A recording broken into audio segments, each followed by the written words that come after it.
Angela from the blog Angela Marie Made. Today I'm sharing how I installed our peel and stick tile backsplash and the pros and cons of it. For our laundry room makeover, I love the idea of adding tile to the wall between our cabinets. However, I didn't want to take the time to install real tile since it's labor intensive and I wanted to keep this makeover on the easier side. It was the perfect opportunity to do peel and stick tile. We've tackled 3 real tiling projects in our current home, including our subway tile backsplash and our kitchen makeover, so it was interesting to compare the real process of tiling to the peel and stick tile. Peel and stick tile is an easy DIY project to do yourself. It's a lot less labor intensive and time consuming than real tile. You don't need any special or expensive tools for installing it like you would with real tile. It's renter friendly, it can easily be removed from the wall, and it can be less expensive than real tile if you're hiring out the installation of real tile and also depending on the product used. For the cons, it still takes time and patience to install, and it can be more faux looking, especially compared to real tile up close. Peel and stick tile isn't nearly as durable as real tile, and it can also be more pricey than real tile if you're going to install the real tile yourself, and again, depending on the product used. I ordered different samples of peel and stick tile options. The cheapest option was a white subway tile, which was already yellowing and was poor quality. The marble and gray samples were both the same brand and more expensive, but the quality was really good. I went with the higher quality gray tile and decided the higher cost was worth it so I could do the project right from the start and not have any issues with it down the road. I ended up using about 20 square feet of the tile for a total cost of $115. I'll link the exact tile that I used below this video. Okay, let's get started with how to install peel and stick tile. Step 1 is to prepare the wall for the peel and stick tile. Remove any wall outlet covers or other removable covers. I prepped the wall based on the instructions for my tile, which I'll link below. Make sure the wall is smooth and it has not been painted in the past 21 days before starting. The entire wall surface must be cleaned with a degreaser. TSP can be used, but I used Crud Cutter, which is another brand of degreaser that works well. For the Crud Cutter, I followed the instructions on the bottle and mixed it with water, then wiped the wall down with it using a sponge followed by a clean rag. Make sure to let the wall fully dry. Determine where you want the edge of your tile to be and draw a level line for the top tile edge. If tiling under your cabinets, make sure the bottom of them are level as you want to start with a level edge. For the tile installation, you are going to need a cutting mat, utility knife, tape measure, painter's tape, and a straight edge like a metal ruler. I'll link these supplies below this video. Begin by cutting a straight edge off of a full tile sheet with a utility knife. Mark with a pencil where you are going to cut the straight edge. Use the lines on the cutting mat to line your tile sheet and ruler up for a straight cut, and use painter's tape to help hold the tile in place while lining the ruler up and cutting.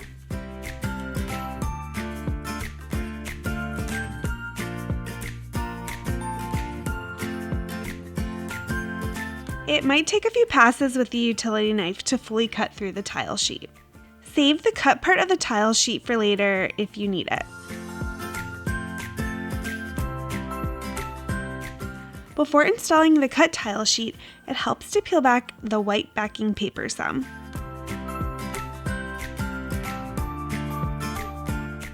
Line up the top of the tile sheet with a level line and carefully pull back the white backing paper while pressing down the tile sheet along the level line. The tile can be pulled off the wall some to make adjustments. Also, this tile can be caulked, so if you have a small gap along the side edge, like we do here along our cabinet edge, it's okay because it will be caulked at the end. I was more concerned about my tile being installed level. The second tile sheet will most likely be the first full tile sheet for installation. If your tile sheets are large like mine, which are 23 inches wide, they can be more difficult to install between removing the backing paper, keeping the tile level, and lining up the grout lines. But I have a trick that makes it really easy and works great. I use this for my wood sign stencils and vinyl decal applications. Peel back the white backing paper just a little to get it started, but don't crease it or remove any of it. Add 2 pieces of painter's tape to the tile sheet, Then line the tile sheet up exactly on the wall where it needs to be installed, making sure it's level with the level line along the top and the left grout edges overlap the grout edges of the previous tile that was installed. Double check again everything is lined up perfectly. Next, peel back a few inches of the white backing paper from the left side of the tile and cut it off with scissors to remove it. Then press the cut sticky side down against the wall and smooth it out.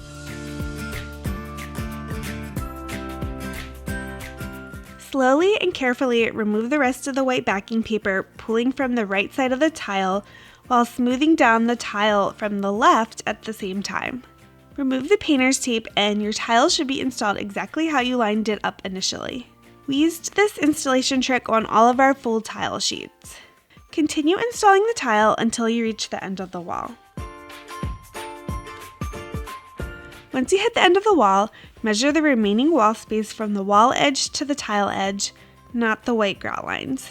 Mark this measurement on a new tile sheet.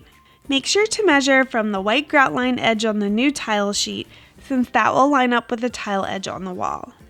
Cut the tile to size at this mark using a utility knife and ensuring the cut is straight again.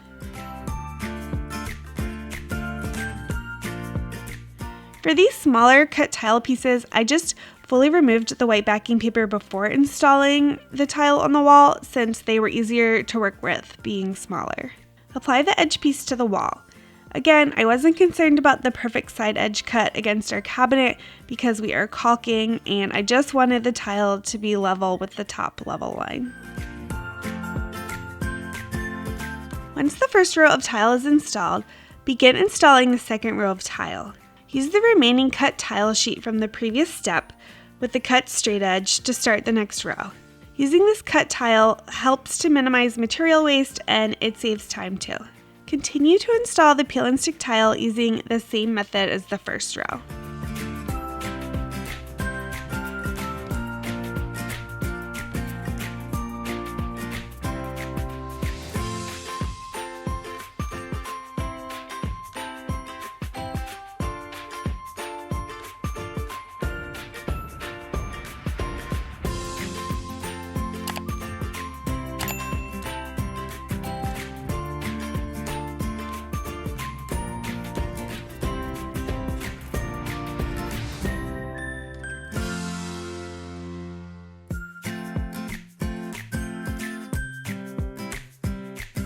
You will most likely have to make some special cuts when you come across an object on your wall that needs a special cut, like the bottom of our wall cabinet. Just measure and mark where the tile needs to be cut out on the tile sheet using a pencil. Then make the special cut and test fit it to make sure it fits well before applying to the wall.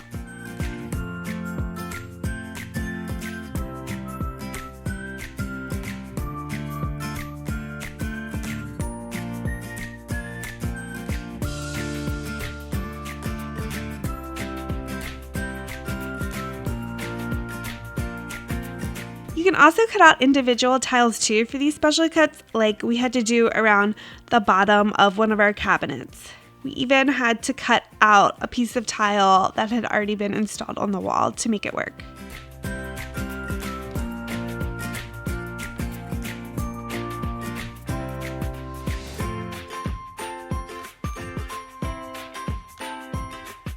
For our wall outlets and washer box cover, we just taped the tile sheet in place and marked with a pencil where to cut. For wall outlets or any other wall coverings like our washer box cover, you don't need to be as precise for cutting around them if your peel and stick tile is really thin like our tile. Our tile is only about a 1/16 of an inch thick, so the wall outlet covers can go over the tile at the very end.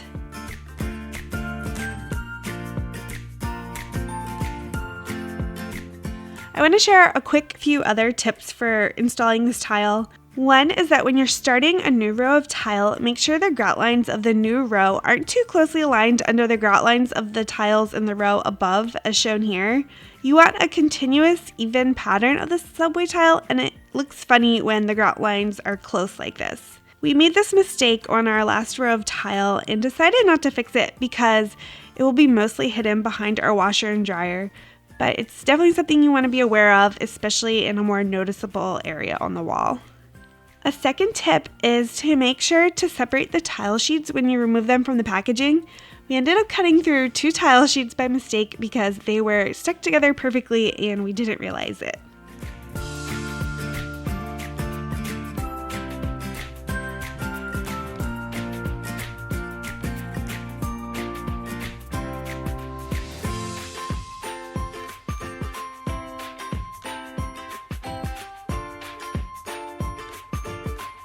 The last step is to install your wall outlet covers and any other coverings back on the wall.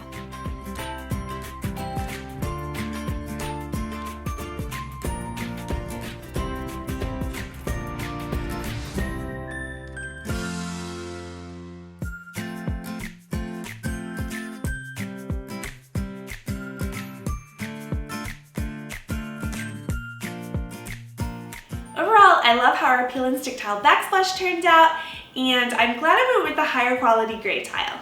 Have you ever used peel and stick tile backsplash before? If so, let me know about your experience with it below in the comments. I'll be sharing the full laundry room makeover real soon, so make sure to subscribe and follow along so you don't miss it. Thanks for watching.